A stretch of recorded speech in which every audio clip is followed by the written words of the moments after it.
Саламатсыздар ма, құрметті студенттер? Мұхамеджан Тынышпаев атындағы Қазақ көлік коммуникациялар академиясының Шымкент көлік колледжінің арнайы пән оқытушысы Бердімбетова Ақжарқын.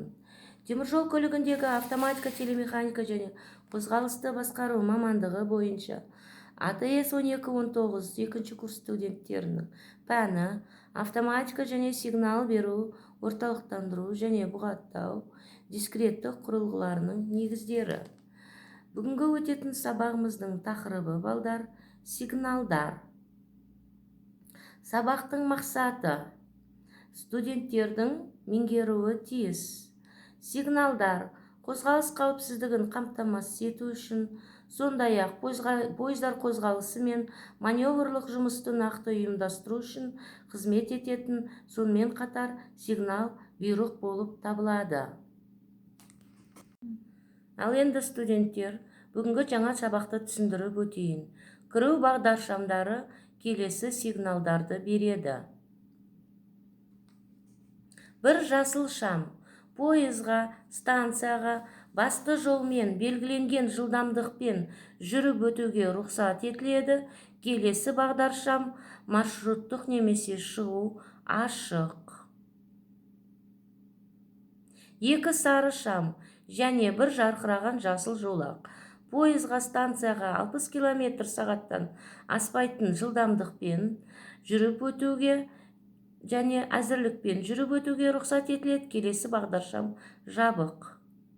Екі сары шам, олардың үстіңгісі жыпылықтаған және бір жарқыраған жасыл жолақ пойызға, станцияға 80 км/сағат аспайтын жылдамдықпен бүйірлік жолға жүріп өтуіне рұқсат етіледі. Келесі бағдаршам маршруттық немесе шығу ашық және азайтылған жылдамдықпен жүріп өтуді талап етеді. Бір жасыл шам, жыпылықтаған және бір сары шамдар. Пойызға, станцияға 80 км/сағат аспайтын жылдамдықпен бүйірлік жолға жүруге рұқсат беріледі. Келесі бағдаршам маршруттық немесе шығу ашық және оны 80 км/сағат аспайтын жылдамдықпен жүріп өтуді талап етеді. Екі сары шам,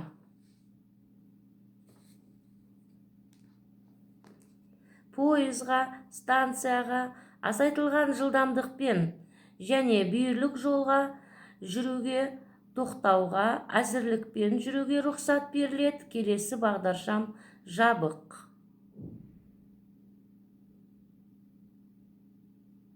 Бір жас қызыл шам, тоқта, сигналдан өтуге тыйым салынады. Екі сары шам, олардың үстіңгісі жыпылықтаған пойызға, станцияға азайтылған жылдамдықпен бүйірлік жолға жүруге рұқсат етіледі. Келесі бағдаршам маршруттық немесе шығу ашық. Бір сары шам, пойызға, станцияға басты жолмен тоқтауға, әзірлікпен жүруге рұқсат етіледі. Келесі бағдаршам маршруттық немесе шығу жабық. Үйге тапсырма студенттер, бағдаршамдарды толық меңгеріп білу. Сау болыңыздар.